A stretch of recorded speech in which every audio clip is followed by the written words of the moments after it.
Good evening, River West, Milwaukee, and possibly the globe. Welcome to Compose Yourself with Julie Brandenburg. This is a talk show about local music as well as a radio workshop for songwriters and composers. We are broadcasting from the River West Film and Video headquarters on Center Street in the heart of beautiful downtown River West. Each week, I will have a panel of songwriters, composers, students, and listeners here to share songs and discuss the craft of songwriting and composing. With me today in the studio is Jacob Mushin, bass player for the Freddie Lee Band, and filling in for Emily today is Denise Burton, songwriter, composer, singer, pianist, and producer. And also sitting in for Spencer Powers, who is not well tonight, is our own Freddie Lee, the leader of the Freddie Lee Band. Welcome, Freddie. Hello. So, tonight we have a wonderful show lined up for you. The whole show is kind of coverage of the Rock Hunger benefit that took place last Wednesday. So this is why last week's show was pre-recorded, because I wanted to, and was excited to attend this benefit.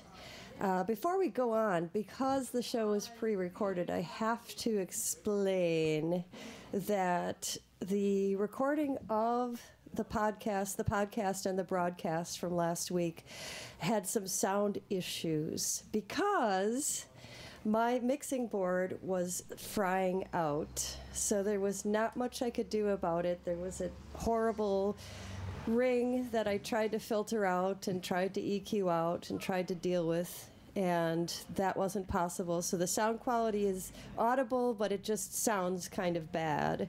So please feel free to podcast for the content, but my mixing board is dead. I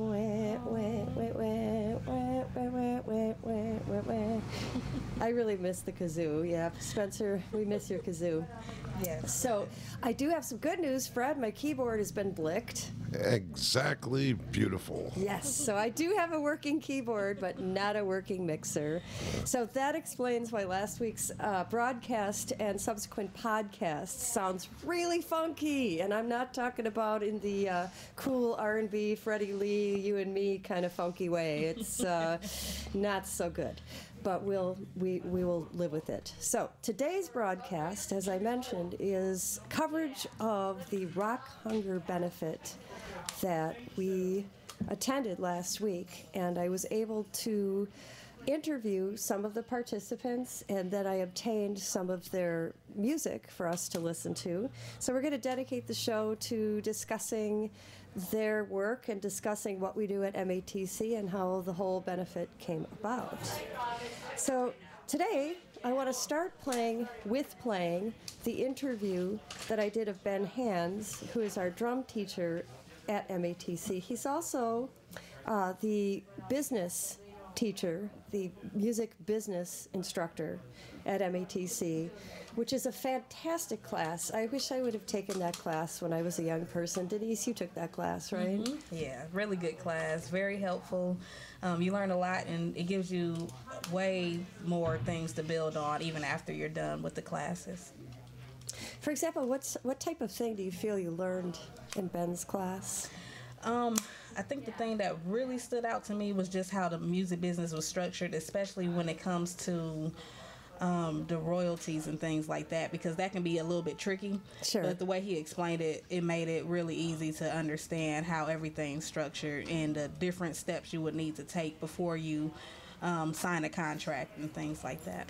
Right. So in other words, it's some of the procedures that one would go through to make things happen, but also you're talking about some of the legal kinds of stuff that also are involved, contractual things, what you're responsible for, what they're responsible for, what not to do. Yes. Some of us have learned that the hard way, Freddie, right? What not to do. Mm-hmm. All I know is that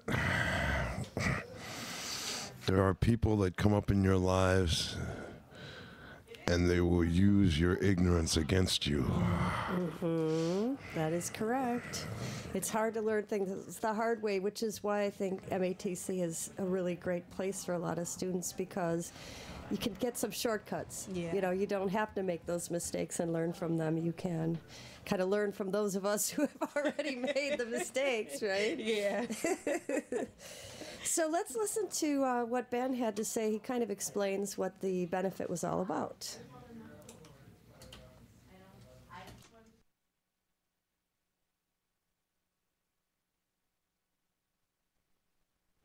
So I'm speaking with Ben Hands. He is our drum instructor and so much more at MATC. And he is partially responsible for this evening's event. So I'll let him explain how this came about. Hi, thanks, Julie. Yeah, this is a project by the MATC music business students, and it's kind of one of several things we did in the class, but it's an experience so that the students could have an experience outside the classroom, and the students get to plan the event, they get to promote the event, and they get to perform at the event, and everything that's tossed in with that. So it's a great experience for them, not just from a performance standpoint, but trying to put the thing together, production, lighting, sound, and then getting advertising out and getting people to the event. So it's just, all in all, it's a great exercise, and it gets them out of the classroom and actually doing the craft which we want to teach at MATC, which is doing the work, performing, and getting out there and showing your stuff and making sure that you can entertain an audience and hold an audience, and it's just all around, it's a great experience for all the students.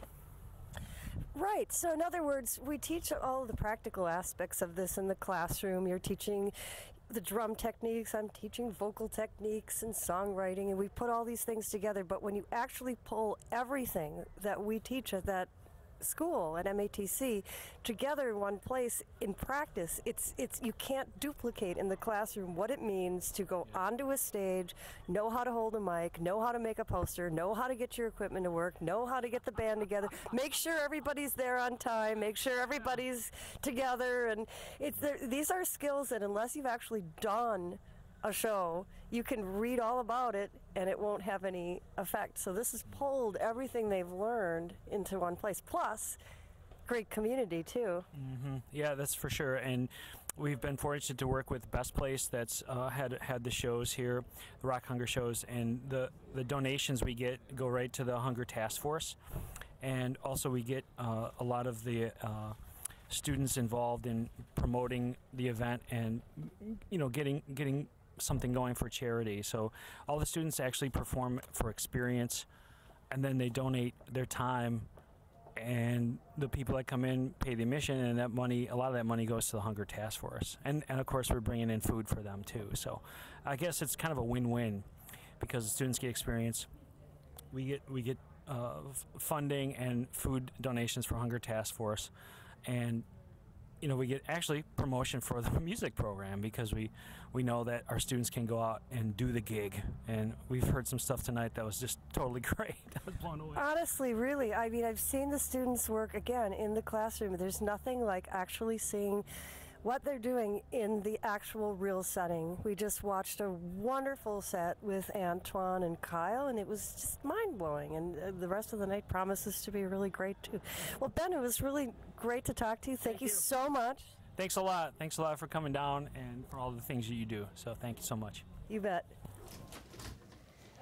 So you can see why I did not want to miss the event. What a worthy cause. So I thought we would play a piece by Ben.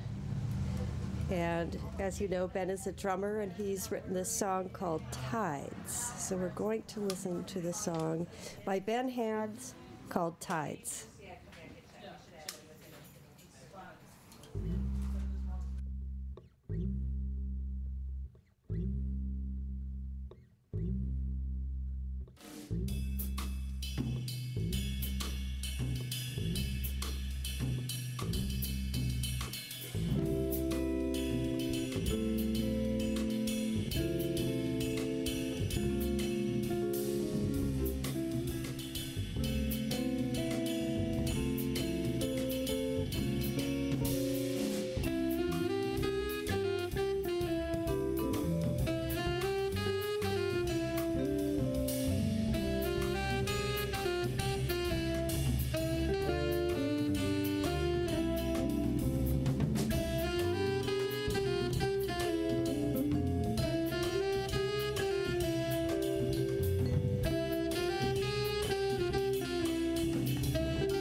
You're listening to RiverWestRadio.com. The song is called Tides by Ben Hands. What a groovy tune.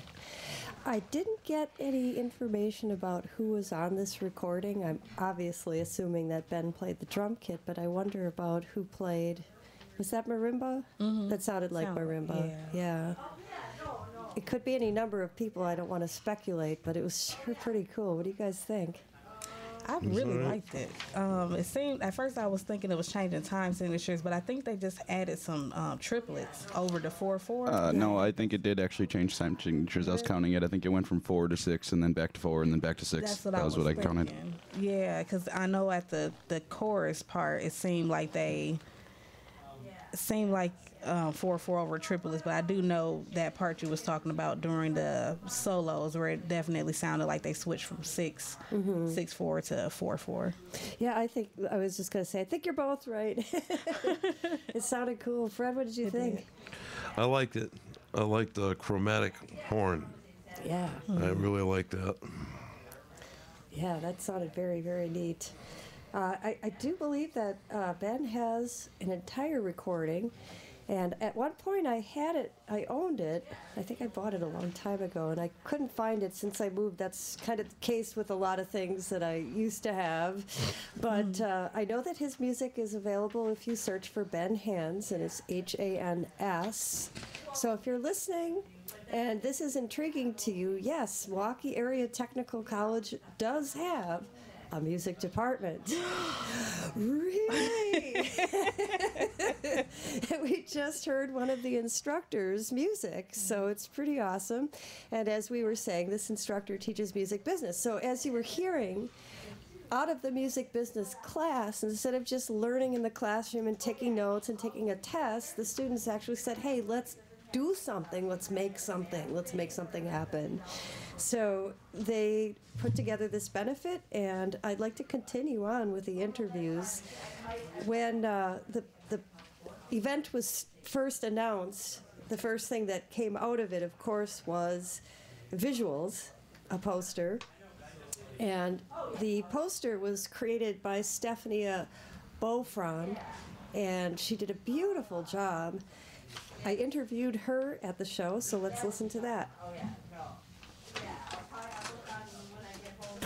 I'm talking with Stephania Beaufrand. Beautiful job with the publicity. First of all, correct me on the pronunciation that you just provided and I blew, and then tell me about your involvement with the project. All right, it was close enough. It's Stephania Beaufrand. Basically, I pretty much, I just did the graphic design for the poster, and I tried, pushing through marketing as the best of my ability that I could.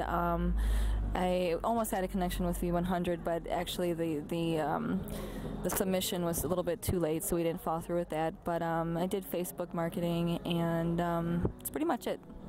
You did a great job with the Facebook marketing because it was everywhere. I tried to also proliferate, what you had done and brought it to my friends and my audience. And so I even mentioned I pre-recorded the show for tonight because I wanted to be here. So I even said on the show, if you're 21 or plus, you can podcast the show and still support RiverWestRadio.com, and yet you can also support this fabulous cause. The poster is just gorgeous. It really is so nicely designed. What program did you use to do that? Actually, I work on a Mac, and I believe that was a program in Pages that I work with, and there's actually a few templates, and I chose that one, and I really like it. It came out great, and I was really pleased with it. So, absolutely. Well, thank you so much for talking with me. Stephania actually won some awards. I think more than one, but there was one in particular I think was a national accolade where she applied. I think it might have been sponsored by a soft drink company, but I won't, even if I knew, I don't want to advertise for them here. But it was very nice that she got the scholarship, and I'm not sure what corporation presented this to her, but she got a scholarship and some other attention for her academic achievement at MATC and as a woman doing music. So that was really cool that she was part of it. So, let's talk about last week's quiz. We're going to take a break from our coverage of Rock Hunger to talk about last week's quiz. So, actually, this is a quiz question from 2 weeks ago because I've decided to delay the listener answers by 2 weeks so that podcast listeners can also participate. And we did have a correct answer. We did actually have a correct answer. So here is the quiz question. And we have 2 people here today who haven't been told the answer. So we'll see if they can get it right. So here was the question from our show 2 weeks ago that was dedicated to women musicians. Which feminist singer-songwriter has her own indie label called Righteous Babe? Fred, do you know? Yeah, I haven't got a clue. No? Denise? I'm actually with Fred this time. I wouldn't know where to begin. I remember Olivia Records years ago. Okay, who is that? That was started by a woman in California, and it was basically an all-women's label. And it was going good for about 2 or 3 years, and then it just disappeared. So, Jacob, do you know? Yeah, I cheated. Okay, well then don't answer. Let me give these guys some hints. At least he's honest, right? Yeah. So here's some hints. This singer-songwriter hails from Chicago, but she's very national at this point. This righteous, feminist singer-songwriter from Chicago. And her first name begins with an A, and her last name begins with a D. Annie. Tell him, Jacob. All right, go ahead. Annie DeFranco. Annie DeFranco, okay. Yeah. And she actually was courted by quite a few labels.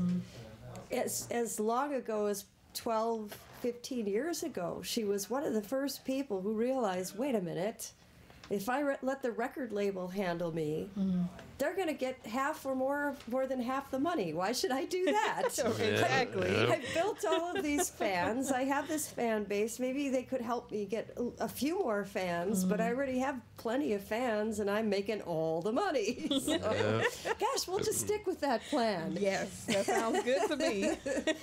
Right, and I actually have to say that I had her same entertainment lawyer about 15 years ago when I had a different band and it was kind of going somewhere. And I asked for advice, and she said, you got to do what Annie's done.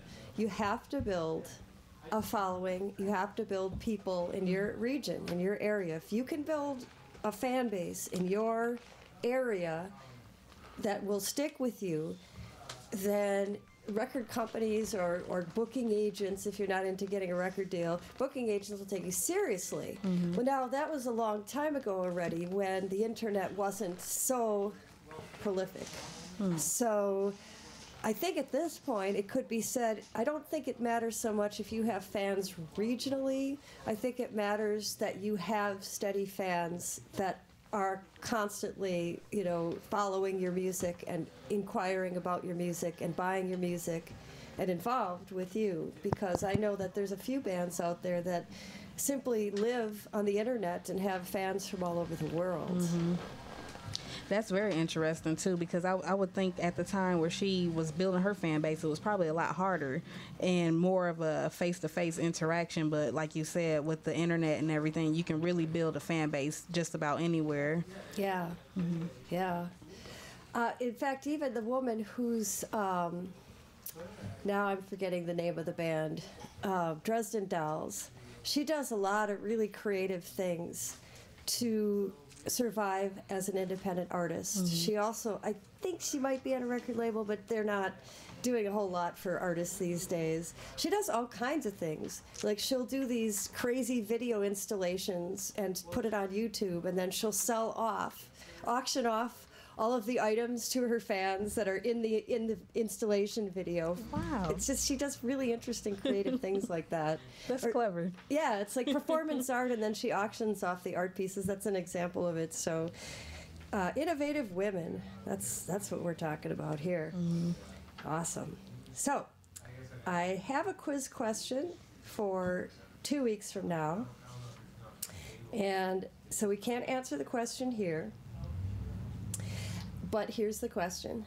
So the band King Crimson covered a classical piece of music.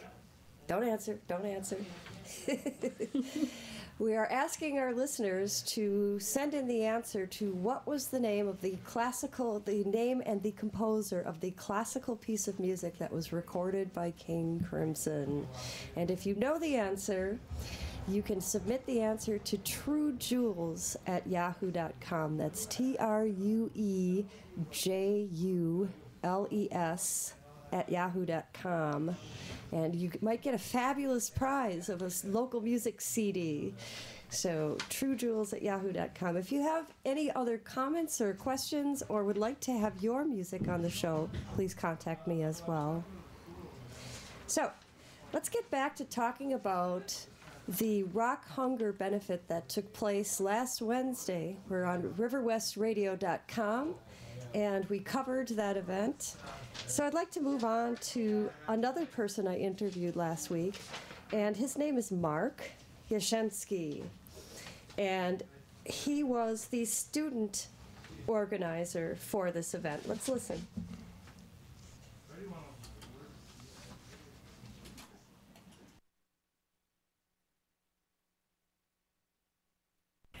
I'm talking to Mark Yashensky. He's one of the student organizers of today's event, and he's going to be performing later on this evening, but I just wanted to get a few words about what do you plan to play tonight, Mark? Well, thanks, Julie. I'm actually playing bass guitar in my band up north, and we do a mix of rock and hip-hop. We're going to be playing for about an hour. We're running a little late tonight, so it might be cut short a little bit, but we're really excited. It's just a great event. It's just a great cause. A lot of great things going on tonight. So can you explain the cause and what made you, was it you that came up with this particular charity to sponsor? It was actually my idea. We were sitting around band practice one day thinking about what charities we wanted to endorse, just to play for. There's so many options out there, and I love to eat. It's like my favorite thing to do. And I thought to myself, if someone's not eating, and I'm sitting here enjoying something, I really want to do something for people that can't eat. That's just such a basic need that people have. And the Hunger Task Force does such a good job in Milwaukee. They're so local. They get their fingers in with everything, and I just said to the band, we got to do a Hunger Task Force benefit show. So right, and I don't think they get any federal funding either. No, it's all local funding. It's all, a lot of the local businesses contribute to them and sports teams and stuff. So I said, this would be a good way for us to help get our band name out there. This will be a good way to help people that really need help. So. And get some community going with the MATC. Exactly. Students and staff. There's quite a few staff people down here, and of course the students, and we're just having a really great time supporting a really great cause. Oh yeah, it's a lot of fun. We did one Rock Hunger before MATC was involved, and it didn't go as well, but it was still fun, and and you were there actually at the Monkey Bar. Oh, I was there, that's right. And so I talked to Ben about doing it last semester, and he was totally on board. He wanted to do something that involved the whole music business class in a final project that involved something in the music business. I said, why don't we put on a show that's as music business as it gets? That's great. That is so awesome. It's like tying together all of the things that you guys have learned, the musical aspects of it, but also the business aspects. I mean, I know Nia put the poster together. It's gorgeous. Definitely. And just the way the whole thing is put together. Brandon brought his beautiful lights and soundboard. I mean, just everybody just contributed so much. But I just want to thank you for putting this together just in the terms of me as the attendee. I'm enjoying the event, and I'm really happy to be supporting this cause, so thanks. Oh, well, thank you, Julie. I appreciate it. I got to say thank you to The Best Place, because without them this wouldn't be possible, and thank you to Music Business 2 from MATC. All right, awesome. Thanks for talking, Mark. What a nice guy. There you go. Very sincere. The sincerity that he had delivered to the way he decided to put this together. It was just, yeah, I like to eat too. I'm thinking, you know what, I like to eat too. It's a bummer when you can't eat. Yeah. I mean, those of us who are musicians have all been in the spot where you go to the cupboard and it's like, we've got some rice and we have some golden mushroom soup. What are we going to do with that? Yeah. And then we make something happen with rice and golden mushroom soup and a can of beans. And we've all been there. So yeah, true. Definitely. So I'd like to play a song by Up North, which is Mark Yanchesky's band. And the song is called... Forgive me for having a long playlist today. Got lots of songs here. The song is called Take It From Me. So here we go.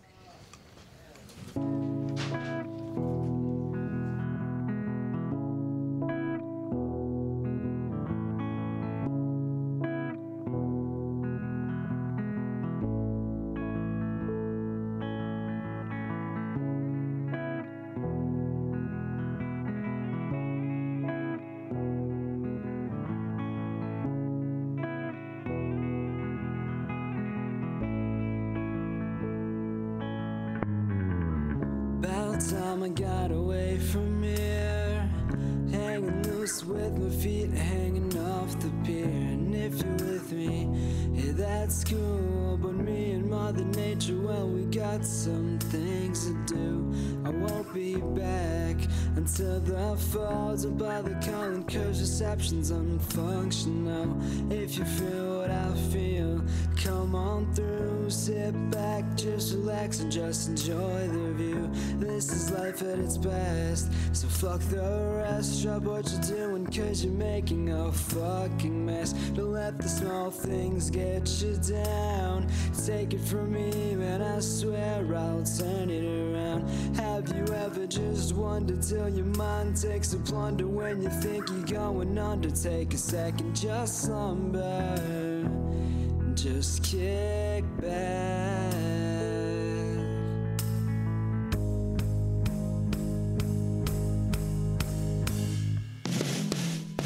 I crack one open and it's all good. I was just hoping things would go the way they should. And if you're wondering where I'm at or where I'll be, just take it from me, cause life is what I want it to be.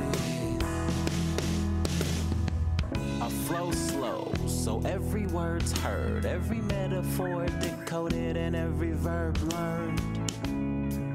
Go ahead and crack another beer, and while you're at it, lend a bend your ear. It's Up North, and Mr. Mark is on that bass jam. Lyrically, I keep that heat, D-Wade fan.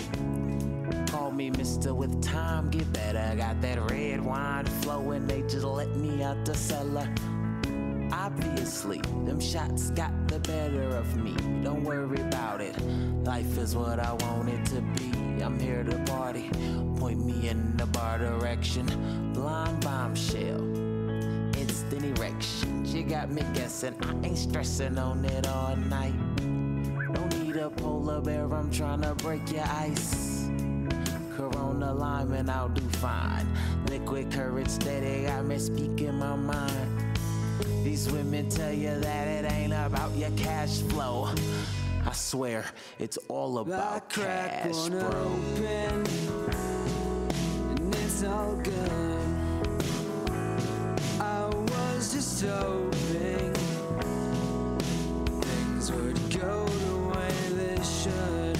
And if you're wondering where I'm at or where I'll be, just take it from me. Life is where I want it to be. I'm in the trance and life's kinda crazy. I've been watching my ass, no Chelsea, but lately these women want more, claiming I'm the best. How can I date you when I steal sex? Text my ex. Take note, if I ain't right, then move to your left. No, Keith, let's take it there. I'll make you sweat. I put that makeup baby music on. She model songs to her favorite 90s slow song. My Mac attack is something like my rap attack. You ain't heard a more profound sound yet. I crack one open for you, and the only reason it's on me is because I adore you. So I won't bore you. There's music to make, but as of late, this rock and roll's got me feeling this way. It puts me in that mood, feng shui. So let that up north take you away.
You're listening to riverwestradio.com. The track was Take It From Me, and it was by Up North, the band that played at the Rock Hunger Benefit last Wednesday. It's a pretty cool song. Fred, you were giggling. You liked that line? Yeah. Which one did you like? It was the line about it don't matter about the money. And it said something about women saying it doesn't matter about the money, but it really is all about the money. Yeah, that was Just the way he said it was clever. Yeah. Well, pardon me. Gesundheit. Pardon me. Also, I thought I would join everyone's left speakers since I was panned to the right, noticed it, and just didn't even bother to fix it until someone pointed it out. So, hi, welcome to the left speaker. I'm enjoying being both speakers now. Anyways, so we're going to move along here, and I'm going to play another interview for you. This is by Edgar, and Edgar's name is Smooth Impact on the internets, if you want to find him on the internets.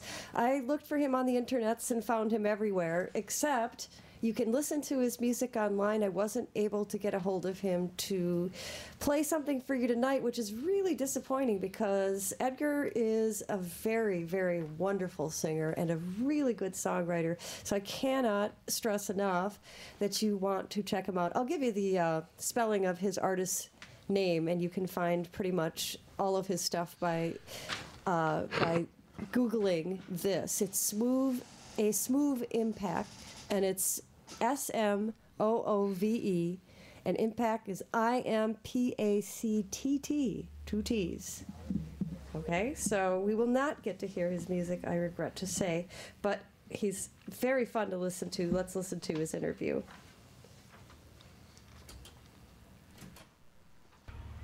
So I'm here interviewing Edgar Davis, also known as A-Boss. A-Boss. Facebook name, yes. And my stage name is A Smooth Impact, with 2 T's at the end of Impact. Right. Yeah. Chicago. A man of many personas. Absolutely. I can do it all. I wear many hats. I'm a producer, arranger, songwriter, recording artist, singer, performer, you name it. And I might add, one of my best songwriting students. Thank you. Appreciate that. Well, yeah, I love writing songs. I've been writing songs since my high school years. My songs have got better over the years.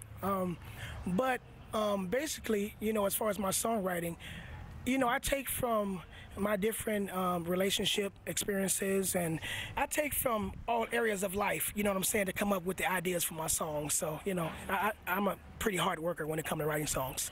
Yeah, the songs that you've written that I've heard have really great grooves, yes, in addition to your fabulous velvety voice. Thank you. But the melodies are so universal because what you're speaking of and what you're trying to convey is something that everyone feels, and you're sort of like drawing them into accepting that it's okay because we all have been through this kind of thing before. Absolutely. It's all about past experiences, different things that you will go through on a daily basis if you're in a relationship, or if you have, even with different relationships. It could be with your parents, your cousins, your friends, just taking from everyday life and formulating it and just writing about it and giving everybody my take on, different things, Absolutely. One of the things we talk about how it doesn't really matter if the person listening to the song can say that song is about something that is specific. For example, a song that might be about a breakup could seem like a song about a problem with a family relationship to another person, or it could be a song about their relationship to faith for another person, or it doesn't really matter if the person who's hearing the song knows what the song is actually about, as long as they can map their own meaning on top of it. Absolutely, because you can listen to one song and everybody takes something different away from that one song, and a lot of times, you try to write about things that, like I say, that would get next to people, songs that would touch people, dealing with issues that everybody go through in their daily life. And that makes a hit song, that makes a successful song, something that everybody can relate to on a universal basis. Well, thanks a lot for talking with me, Edgar. Great set tonight. I wish we could have recorded this, but you did an awesome job with the band. Girls sounded great. You sounded great. Awesome job. Thank you. I appreciate it. You know what I'm saying? And hopefully you have me on your show again one day. Well, when are you dropping some new material? Soon. I'm in the studio as we speak right now, trying to finish up on my album. Yes, it's going to be a nice collage of ballads and fast up-tempo tunes, and we're going to have some club tunes, for the clubbers. Well, as soon as this is done, you're going to contact me, and you're coming on the show as a guest, and we'll listen to the new music. I'm really looking forward to it. Thanks a lot, Edgar. Thank you, okay? Thank you. So I definitely look forward to having Edgar on the show sometime this summer. A Smooth Impact, and look him up, listen to his music. We also had another person who was in my class from this year and last year. Josh is going to be the next person we're going to listen to his interview. I also could not obtain some music from him, partially because they're just not done mixing. So when they do, I will play some of Josh's music. But here is Joshua Wilkie's interview. So I'm here with Josh Wilkie. He just finished a wonderful set of originals and some covers. Josh, how are you doing? I'm not doing too bad, Julie. How about yourself? I'm fantastic and very happy to be at the best place listening to the best music from METC students. Now, you have been a two-time member of my songwriting class. You just had to come back for more, and I've always loved your songs. They're very interesting. How would you like to describe your music? My music comes from a place of inhospitable intolerance. I guess if you could really describe it, I kind of write songs that I'd want to hear. I write songs because, yeah, I'm angry at people. That's what I feel at the time. I have to say I was on the edge of my seat in more ways than one tonight watching your set. I was very happy to hear that your voice is recovering from being sick, and that's fantastic. I was also afraid. Now you tell the listeners, why was I afraid? Several of my songs contain content that you wouldn't play at a child's birthday party. You wouldn't play it at a lot of birthday parties. Well, and that's the thing. My long-term goal is I pursue music because music is what makes me feel good, but at heart, I'm a comedian. I like to make people laugh. That's what I do. Right, and your songs are very clever. And they're very, very funny. But it is a twisted sense of humor that I will only admit to a few people, like all of my radio listeners, that I actually really get them and really like them. It's just sometimes you make me nervous, Josh, because in certain forums these songs probably aren't going to be appropriate. But I would think at a place like a club, such as we're at tonight, this can work, and I thought it did work. And I mean, I still had to do a little bit of editing on stage. I had to sub out some particular F words for some other F words. You mean fun? Something close to that. Or you're concerned about fracking? Something like that. I get it. You know, Edgar told me earlier that he plans to try to book you as set up some gigs for you opening for comedians, and I thought that was a brilliant idea.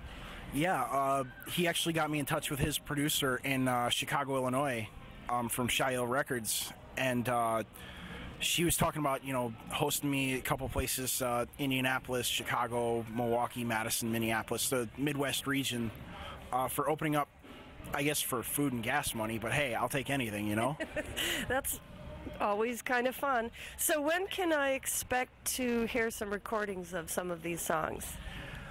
I'm actually stepping into the studio with a friend of mine, Grant, in South Milwaukee.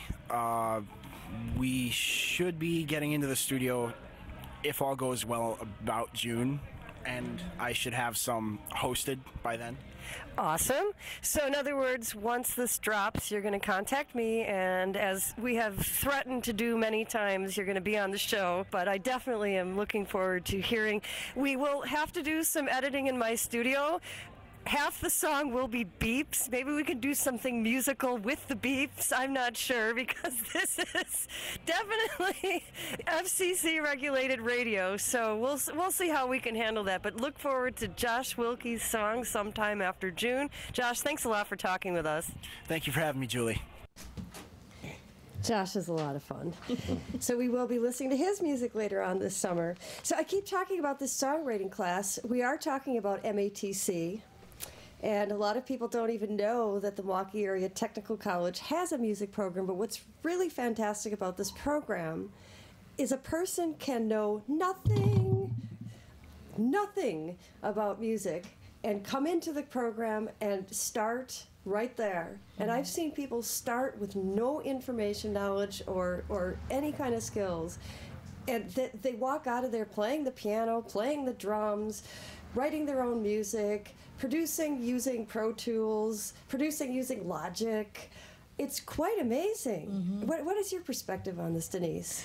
I think it's kind of a phenomenon, actually, because a lot of times when people think of MATC, they think, oh, secondhand, oh, you couldn't go to such and such, and so now you're here.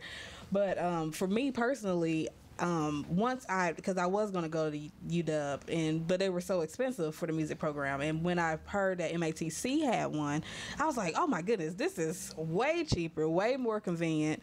It just fit my lifestyle completely. And the fact that you can get the same quality education, sometimes even better, because I think it's more of a one-on-one that you have at MATC. And to come out, like you said, and any stage and still come out phenomenal, because I have seen people who have I've been playing since I was about 4, but they will stick to the technical theory and things like that, and they'll come out playing stuff that it takes me a while to play. So anything can happen being in the program, definitely. Yeah, I have to agree with you because I've seen that. And now you are actually employed as a musician. I am. Tell us about your job. It's a lot of fun. I have I've worked at about almost 10 different schools since graduating from MATC. I actually got my first job at a school the year before I graduated. And so before they saw like, oh, you are really good, and they hired me right away before I even graduated. And so the group that I work with is Above the Clouds, and they're a nonprofit, and basically they just contract teachers to come into the different sites that they have to teach vocal classes. I will be starting a songwriting class in the fall, and they also have ballet, all sorts of things for the kids, but the children really enjoy it, and it's very fulfilling. That's just fantastic. And I hear what you're saying about people and their ideas about the Milwaukee Area Technical College. It's no secret that to our listeners that the panelists of this show are not Walker supporters. And this is, if you are a Walker supporter, I hope you still enjoy the show. I respect everyone's differing opinions, but this is my opinion. And part of it, a lot of it, has to do with the fact that Walker has some kind of issue with MATC and doesn't see a value in the programs there. And what's really interesting to me is when you talk to an MATC graduate, most of the time they have a job in the field that they went to school for. Whereas I some of these liberal arts graduates, I have a degree in pottery design and art reinterpretation of botany. So what I do is I take pots of flowers and I create costume designs based on a theatrical performance of an opera. Okay? Yves Saint Laurent.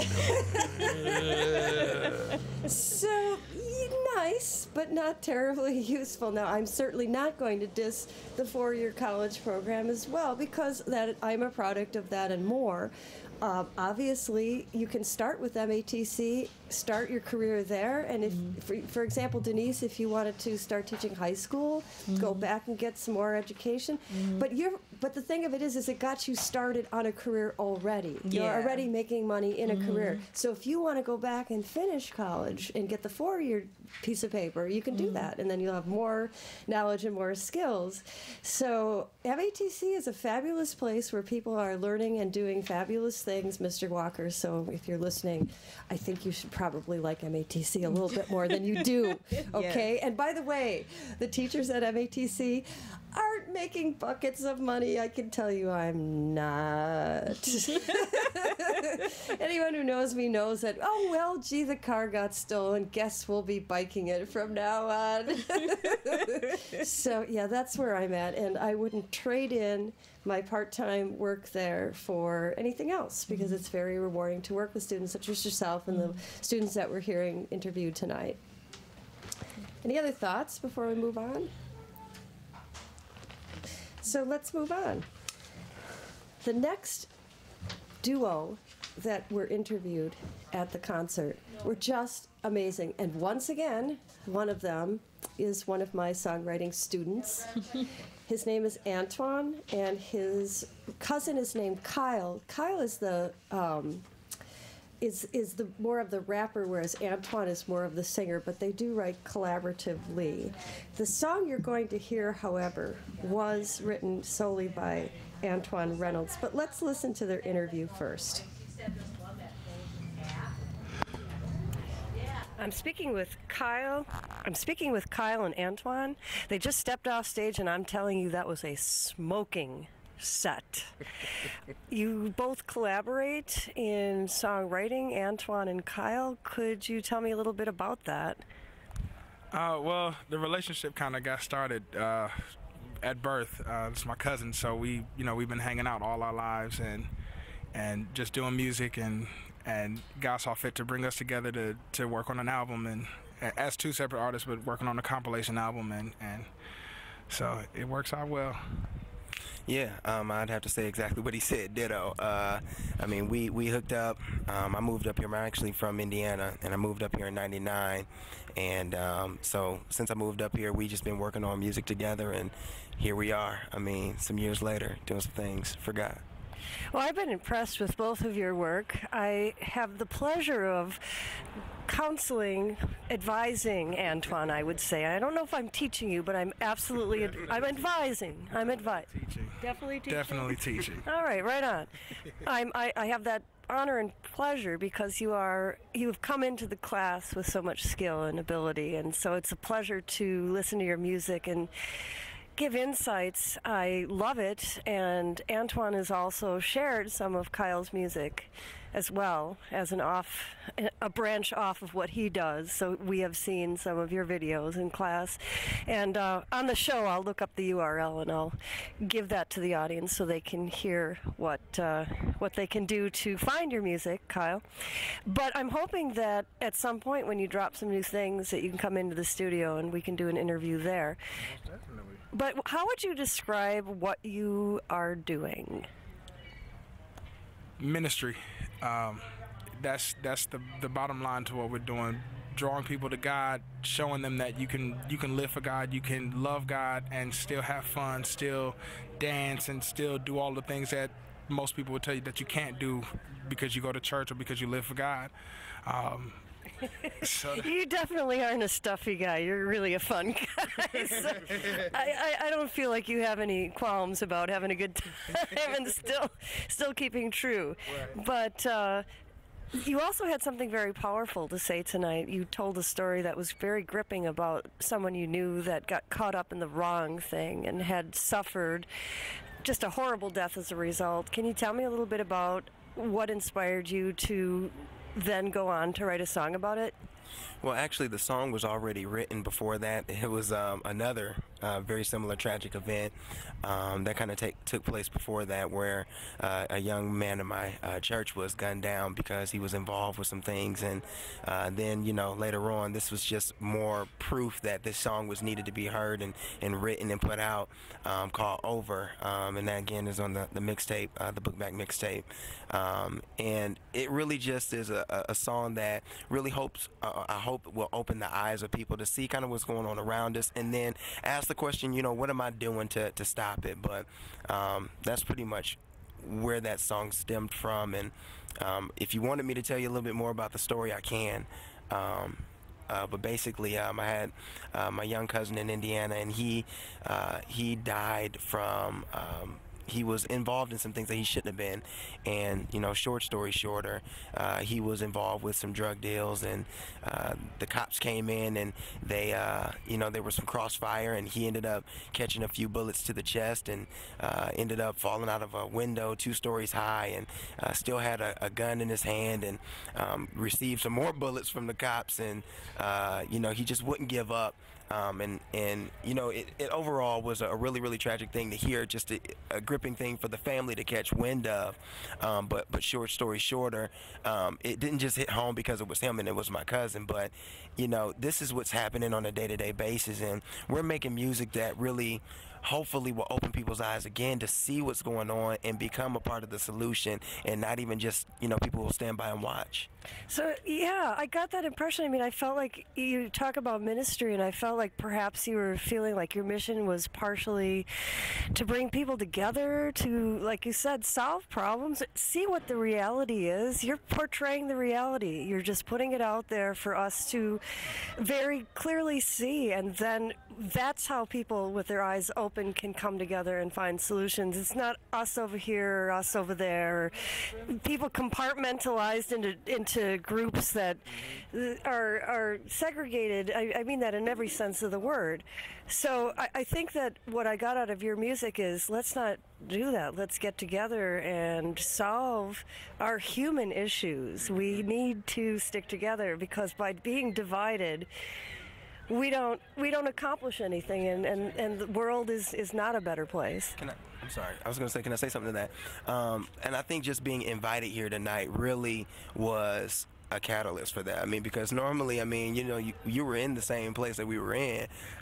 You know, how strange is it to even have a Christian band invited, you know, to come, or two Christian artists come and do something, you know, in this particular type of a setting. It's not really that often that you see that, but I welcome it, and I was glad that they asked us to come, and, you know, to see all the people who were, you know, actively participating, whether they were Christian or not. You know, people were in on the message, you know, and they understood what we were saying, and they were in agreement, you know, and that's what it's really boiling down to.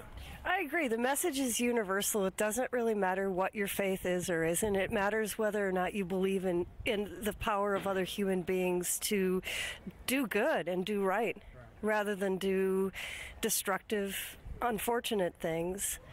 Yeah, you summed it up pretty much. Well, I'm so glad to talk to both of you, and I look forward to playing some of your new music on the show. I'm hoping that on the show next Wednesday, when this interview airs, that I'll be able to play some of your music as well. Thanks a lot. Can I tell you what the website is? www.stripmovement.com. Very easy to remember. Excellent. You saved me the trouble of looking it up again. Awesome.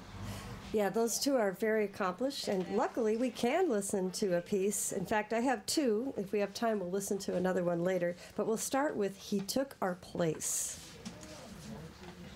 Okay, I'll have this up here. Yeah, this is a great one too. Imagine standing in the hall of judgment, trying to plead forgiveness case. Picture trying to give life to death. Imagine trying to give love to hate. It's like you're fighting on the losing team, but still knowing that you're going to win. That's how it was on Calvary, when he gave his life for sin. And I, for one, am happy that he loved me enough. He took my guilty shame and he gave me abundant love. He traded my tragedy for triumph. He gave me peace for agony. He took my fear for understanding. He took my place and he set me free. He took my place and he set me free. He took my place and he set me free. Now I can live again. Now I can hope again. Now I can love again.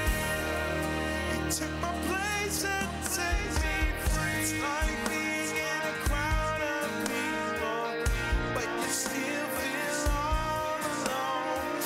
'Cause even though you know where your heart is, you still have no place called home. Lifted high for the world to see, and yet you still feel underneath. He hung on a cross and no one else could take it. He didn't do it just for me.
He Took Our Place by Antoine Reynolds. This is riverwestradio.com.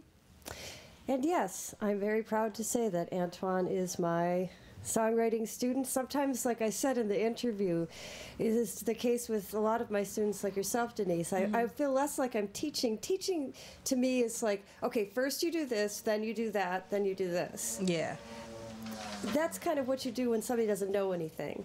But when people come into the classroom and they have something, then I feel like it's more exciting than teaching. Then it's advising. It's a step above teaching. It's counseling. It's guiding. It's like mentoring. It's like being the sensei. Yeah. That's so much more exciting. So. It is. I agree.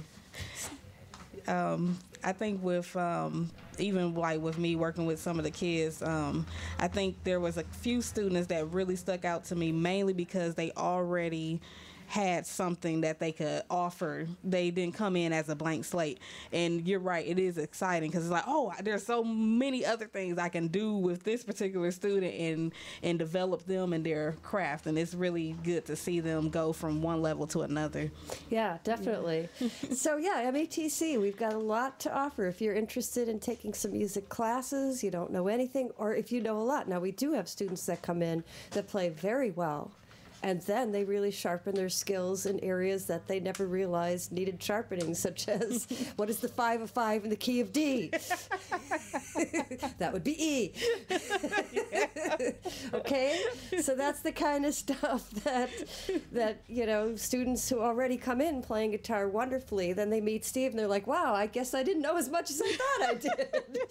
And they get to learn all of that, and it's really exciting. Steve's a fabulous teacher. He's our guitar teacher. All of our staff are fabulous. We've got Robbie Highway, who's our department chair, and she's an amazing piano player. Yes. Just amazing classical pianist. Natalia's an amazing classical pianist. Yes. We got Gary Williams. We got Tom McGurr.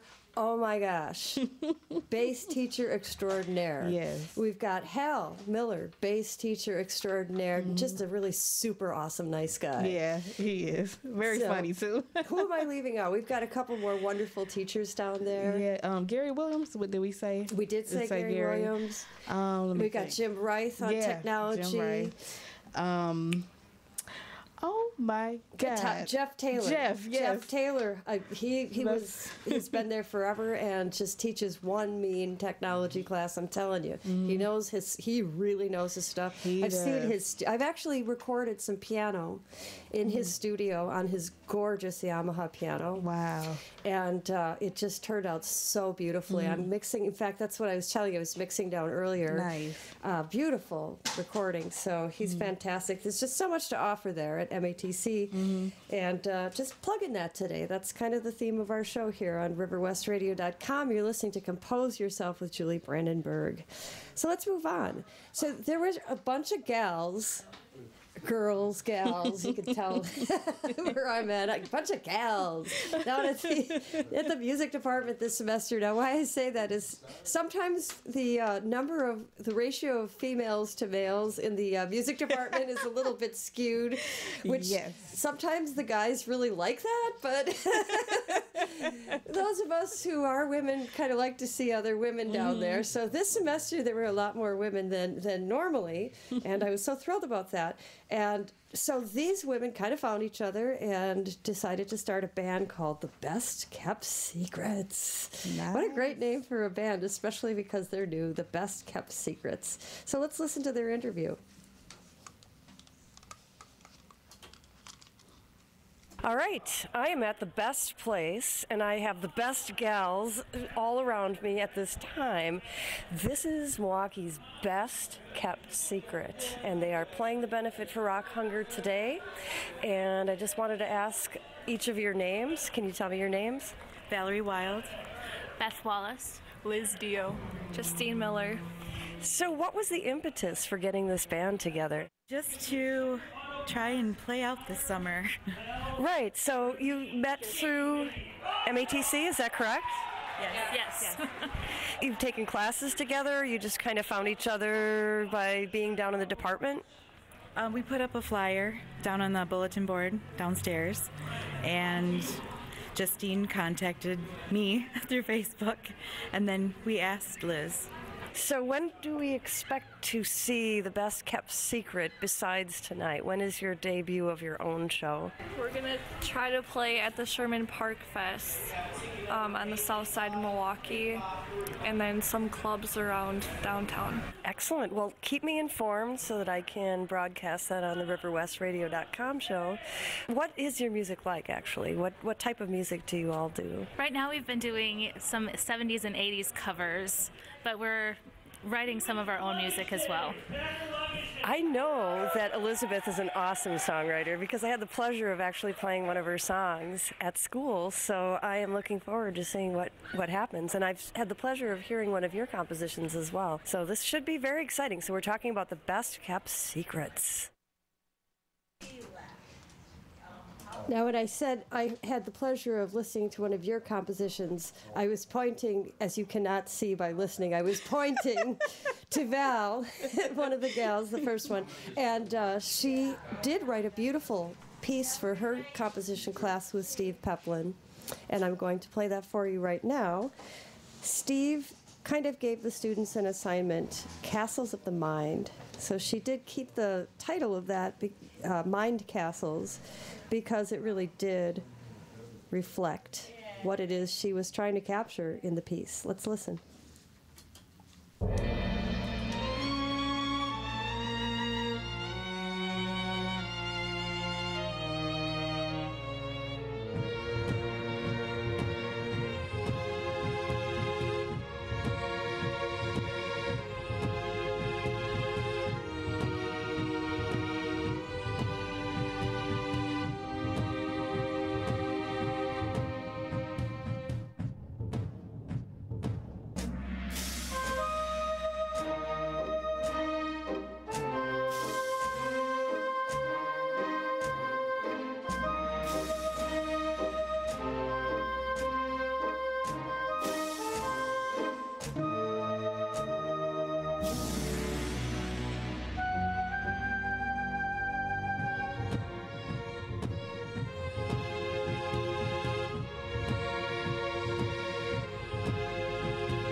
Mind Castles. Nice. I Very know. nice. That was really cool. Yeah. What did you think of it? It reminded me of the soundtrack from the movie Aladdin.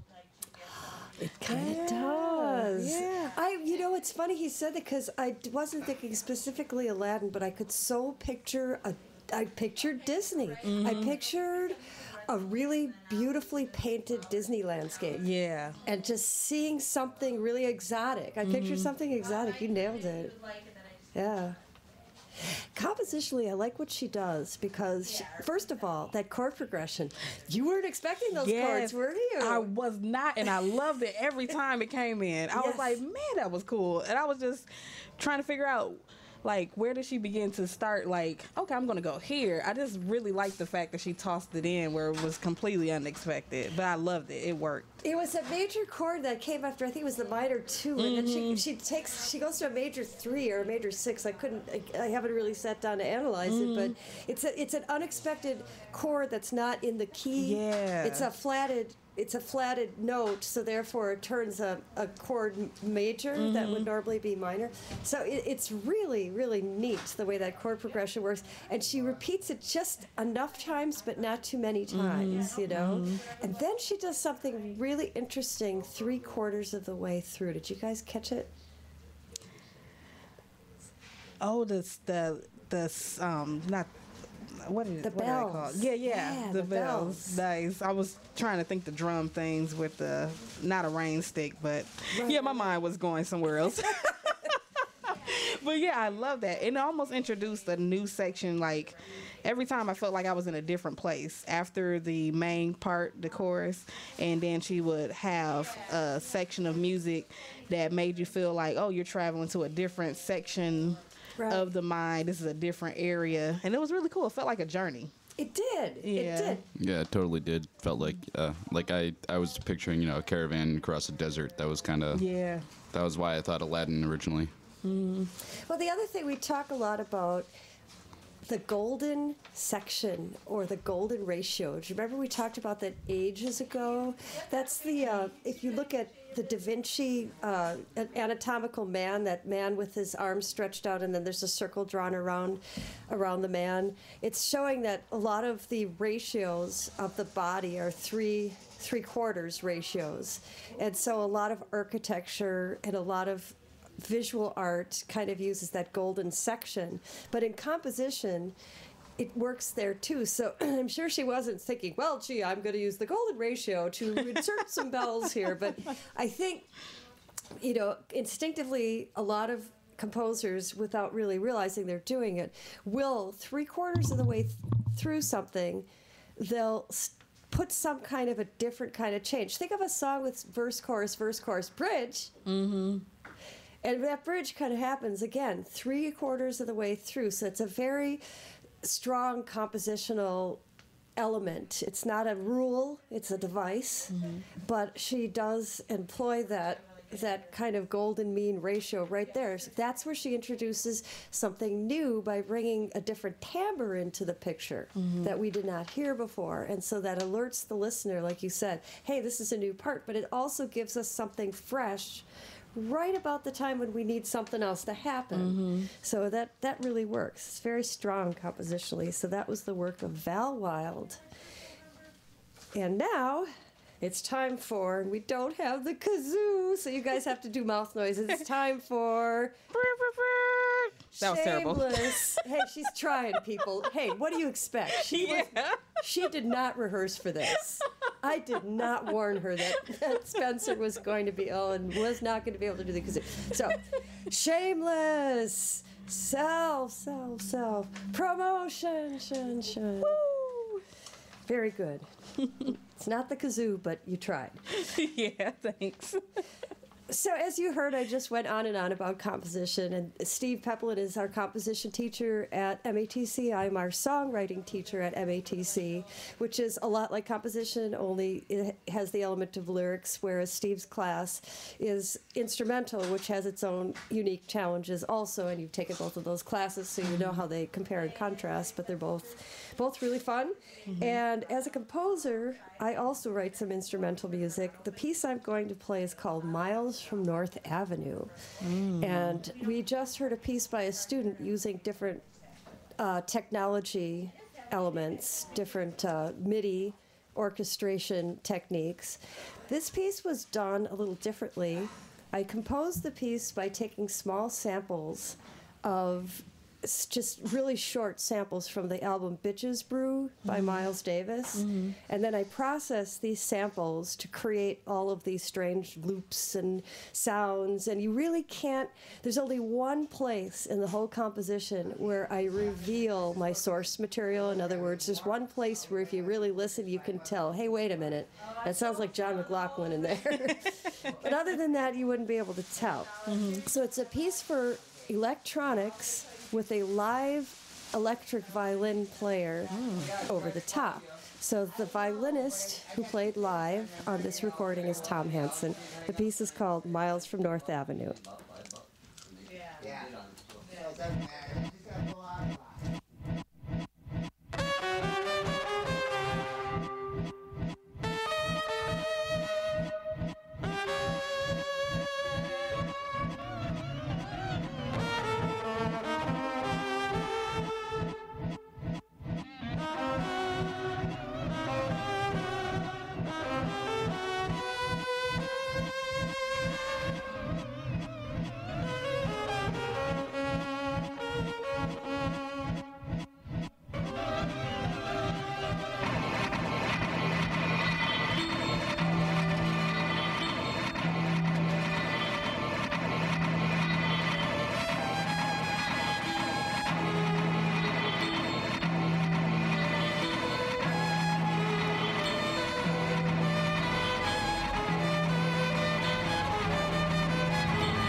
You're listening to RiverWestRadio.com. This is my shameless self-promotion segment of the show. Compose Yourself with Julie Brandenburg.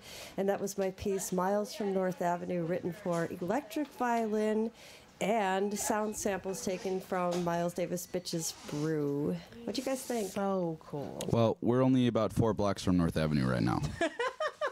Thank you for pointing that out, Jacob. But- so I shouldn't play the song anymore. Is that what you're saying?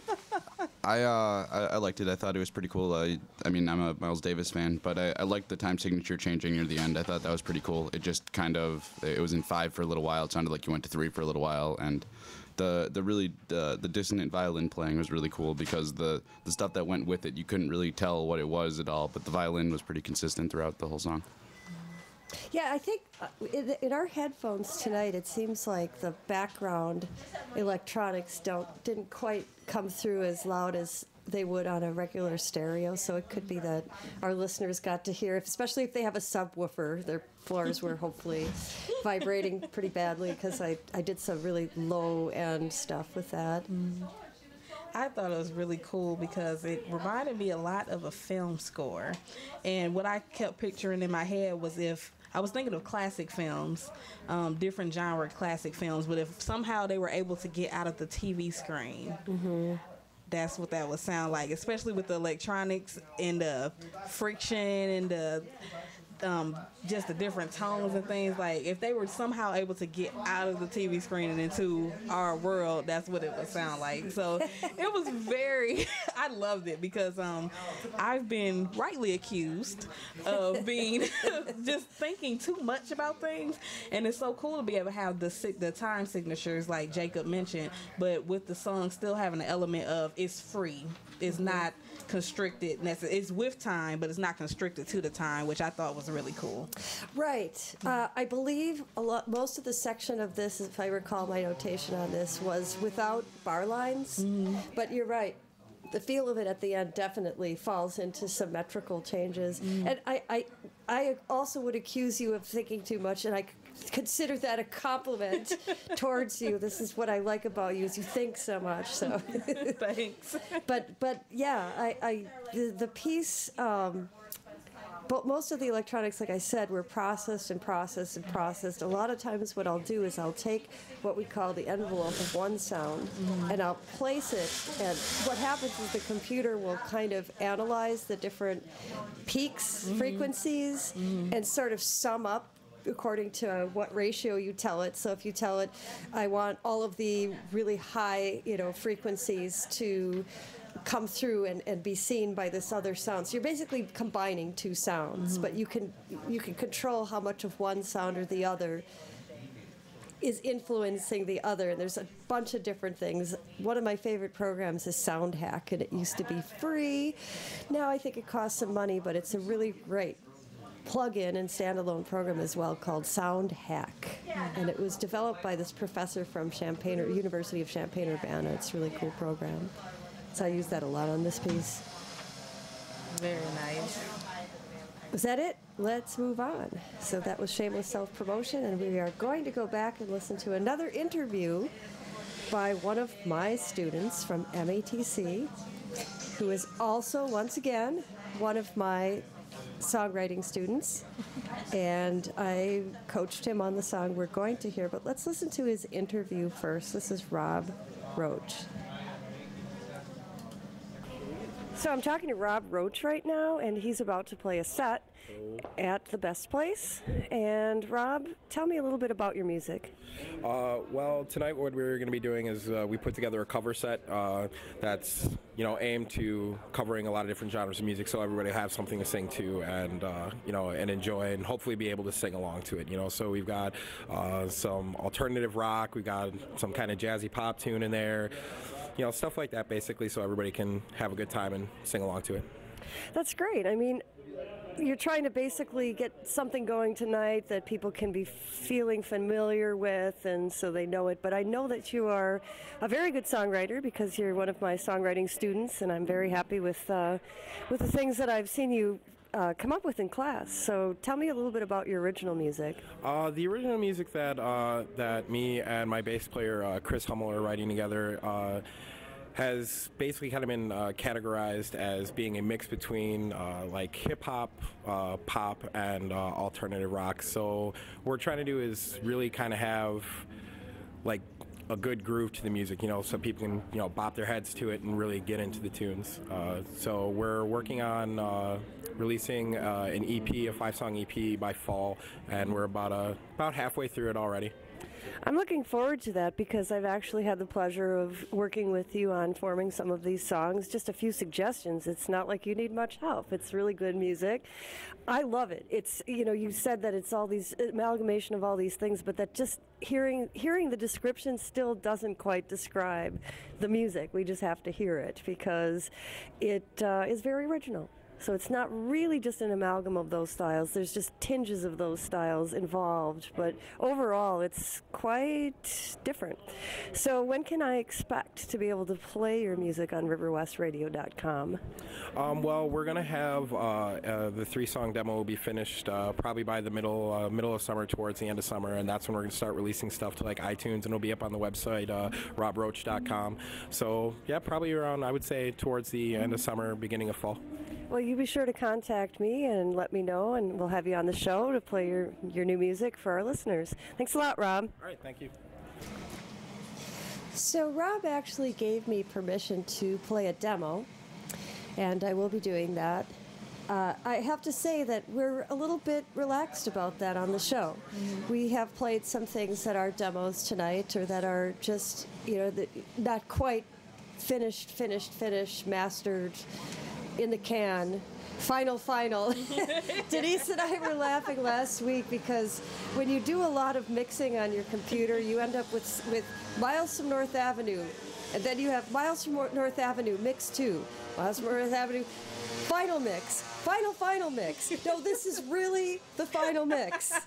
And then you do it again, and then you have, no, I'm serious, this is the final mix. You have all these files on your computer that have, you know, different variations on the name of the song. So yes, then we have to go back and erase all of the ones that we hope to never hear again, and suddenly we'll stumble upon one day and go, oh, wait a minute, where did this come from?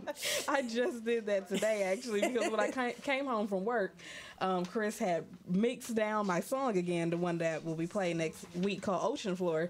And like I said last week, I have like tens, maybe even 20 of them on my iPod already.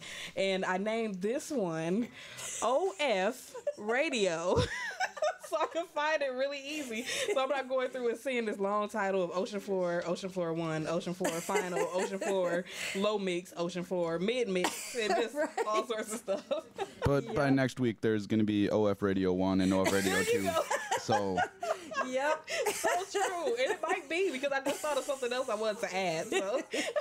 Isn't that the truth? It's so hard to know when to stop. Yes, it is. It really is. And a lot of times, I would have to have somebody that's outside tell me, like, that's enough. Yes. You've done enough to it already. It's fine the way it is. Well, you know, that's true of painting, too. I mean, I paint as a hobby, as a fun thing to do. And sometimes, if you don't quit before it's too late, you don't get to save a version. There is no, you know, portrait 1, portrait 5. Oh, I don't like this version. Let's go back. Yeah. So you really, really have to know when to quit. And I think the discipline of working with oil paint has kind of taught me the idea of step away from the project. It is done now. It will never be perfect, so let it go. So with that in mind, we are putting it out there that Rob does wonderful work, and this is a really great song. So we're going to listen to the content of the song, and we'll get to hear the finished final version at the end of summer when he is completely finished with it. But it's such an awesome song. It's called April 10th by Rob Roach. Cold-hearted love was taken away from me, got me out adrift at sea, and I'm begging you to come back on board. Although I know our love will never be the same, I've only you to blame, but yet I stand here wanting more.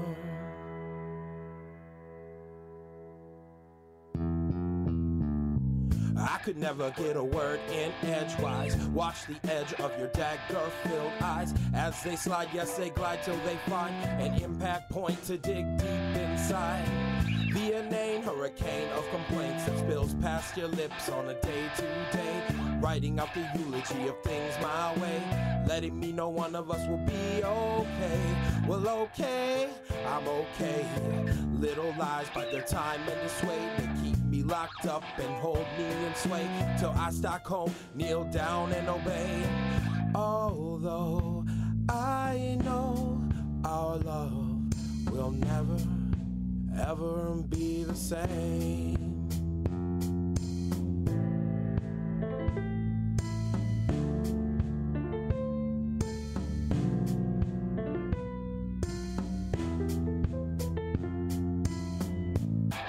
Give it time, give me time. Wibbly wobbly, they say time can rewind. Blue box me up, ship me off to find that point in the wash where our points collide. You could change, you should change, but a dog in its bone are too old to educate. Self-sensed entitlement balloons and inflates to play on the air of conceit you display. But what a shame, it didn't make a difference. I came all this way, braved all the traps of your past like a maze, just to find out this was all innate. Oh no, I think I may have come too far. I may have come too far.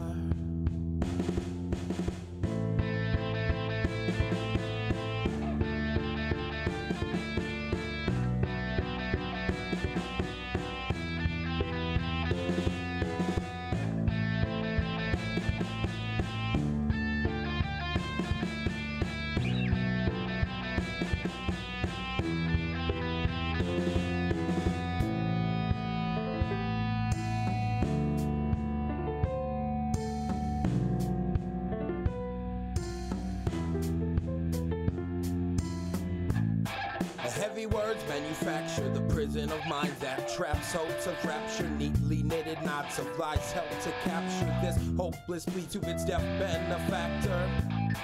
Yes, a slave loves his cage. Is the viewer of the view you make sure you portray. You want this so you can feel like you're safe. I need this so I can feel this way. Well, I'll let this ride on. I'll be the path, the floor that you walk on. You'll be another tale to tell when you're gone. A blurry little outline I'll use in a song. That's what happens when this falls down.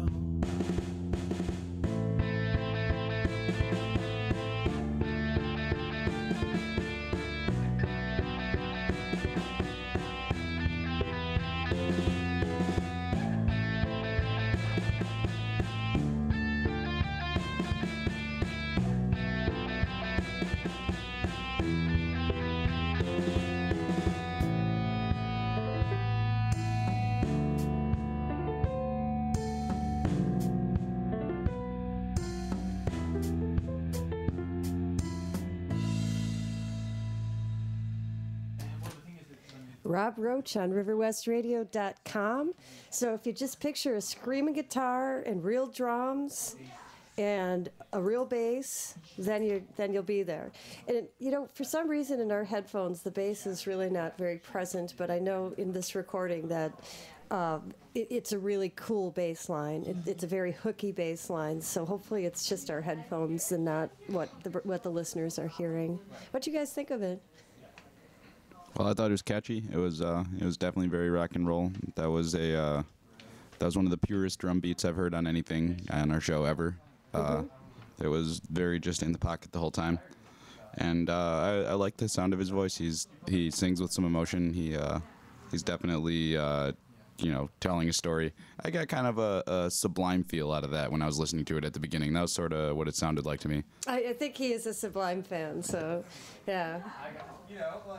I think that from what I recall of his description of the song, he is looking to make this be a good song, but a marketable song. He is definitely looking for this to be something that will be radio ready, and I think it's got a lot of potential. Yeah, and I heard a little bit of a sort of '90s hip hop influence in there too. Oh, yeah. It sounded like some of the stuff I remember hearing on the radio in the late '90s and the early 2000s. Mm-hmm. What do you think, Denise? I agree with what Jacob said, and then I think back to what Steve was saying. When you have a song that someone thinks they've heard it before, but they can never pinpoint where they've heard it, that's how you know you've done well with putting the song together.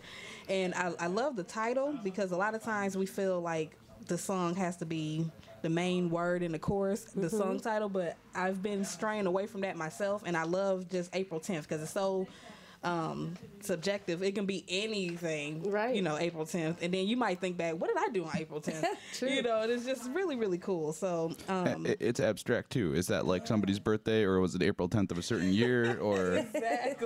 Exactly. You can go so many places with just the title. Right. The title itself will make you want to listen to the song. Right. And then one of my favorite parts was that really cool guitar that was underneath that row or whatever. I love that. Yeah. It was really cool. I really love that. Yeah. Did you catch the Doctor Who reference? I did not catch it. Both of you are Doctor Who watchers or have watched Doctor Who. I have, is that correct? I haven't seen You it. haven't seen Doctor Who? Okay. I have seen a few episodes, not any of the newer ones, but apparently the Wibbly Wobbly is a Doctor Who reference. His words are really clever. I thought about printing out a copy to give you guys, but it's not. It gives us a unfair advantage where the listeners are just having it all go by, so I wanted us to experience it the way the listeners are. And the words, as you're listening, didn't you they're going by really very quickly in procession, but as they're going by, like, oh, that's clever, oh, that's clever, oh, that's right? It was a unorthodox rhyming scheme. He wasn't just doing A-B quatrains all the time. It was like he was actually carrying all the way through the song with different styles of rhyming, which is why I got kind of a rap feel out of it too, or a hip-hop feel. Yeah. It didn't have that sort of rock and roll verse chorus feel as much as I was expecting it to when I was listening to the drum beat.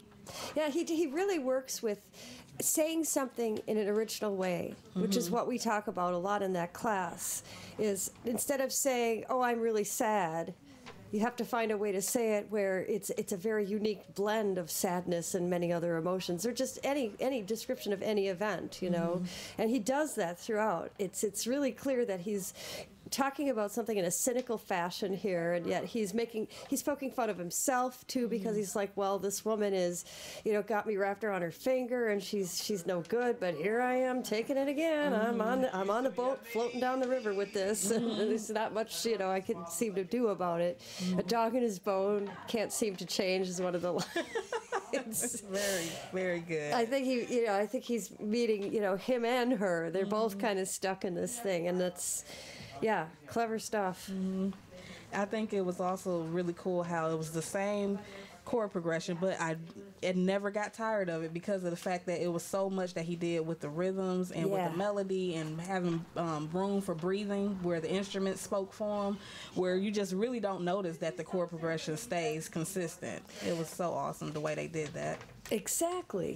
We talked about how this stuff balances out. If you're going to have a really complicated chord progression, then your melody's got to stay kind of simple, or then it's just too unintelligible. It's got to be balanced. In this case, chord progression was kind of the undercurrent, but it wasn't the focus. And his phrasing is very conversational, as we've also talked about on the show. We don't talk in perfect boxes. Everything is not the same. Blah blah blah blah blah. You don't talk that way. So if the song is too symmetrical, then it becomes. It doesn't reach somebody because they don't feel it's as human. It doesn't have a human connection. Whereas the way he sings and the way he phrases things, it keeps you wanting to listen. It does. Very good. So. We do have time for our other quiz for today. And so today's quiz are wealth or fame. Insert kazoo music here. So every week, this is usually Emily's assignment, and she does it very well. I don't know. We'll see how if I can stump the two of you today. Fred was on our show earlier, filling in for Spencer, who is out sick today. And now it's down to the two of you since he had to go home. So here are the three songs, And the artists that made them famous, one of these three songs was actually written by the artists who made them famous. So you have to guess which one of these three songs is that. So the first song is Creedence Clearwater Revival, Proud Mary. The second one, Eric Clapton, After Midnight. And the third one, Santana, Black Magic Woman. Are you guys familiar with these songs? Yeah, I'm actually familiar with all three of them this time. I figured you would because this is kind of, you like this era of stuff. Yeah, I do. I had to revisit After Midnight to remind myself of the Eric Clapton, so I don't quite remember that one. So, which one of these was actually written by the artists that made them famous? All right, I'll take a shot at this one. As far as the CCR song, I have heard Proud Mary done by other groups, and I feel like that seems a little bit older than they are. So I'm going to guess that they were not the ones who originally wrote that song. As far as the Eric Clapton song, which song did you say it was again? You said? After Midnight. After Midnight. I have an old J.J. Cale album where he did a recording of that, so I'm going to have to say I don't think he wrote that one either. And the last one was... Santana's Black Magic Woman. I also seem to recall hearing another version of that song, though. But I'm going to guess that that's the original one, though, because I can't place the recording of somebody else doing that one, whereas I can of the other two artists. Okay. Now, we can't play the recordings of the songs because of the fact that we don't have the licensing for it. Should we do the Compose Yourself panel mouth version of Black Magic Woman? Because I don't even remember it very well. Do you remember it, Jacob? How's that go? It starts off, it's got a very Latin beat to it, and I'm trying to think of how it actually starts. I haven't heard the song in a number of years. Okay, we're not doing so great on the mouth band today. After Midnight, how does that go? Do you remember? After Midnight, we're gonna let it all hang out. Yeah. And we're all in different keys. I don't really remember that one either. Then, of course, Proud Mary. Yeah, I think we've all endured that. I mean, listened to that song at some point in our lives. Yes, which will lead us to another segment on another day. That's right. We probably don't have time for an official Songs We Hate segment today because we took a lot of time with our topic for today. But I think that covers, really, for me. Yeah. Okay, so we kind of got that segment in kind of vicariously through the segment. But yes. Anyways, what is your guess of which of these three was actually written by the artists that made it famous? Is it Santana, Eric Clapton, or Creedence Clearwater Revival?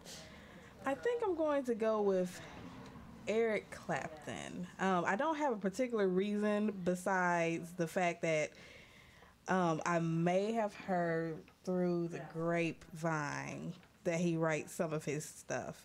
And but I can't remember how those we are both kind of foggy on how the tune actually goes. Yeah, but I think I'll go with Eric today. Okay. Well, empty chair.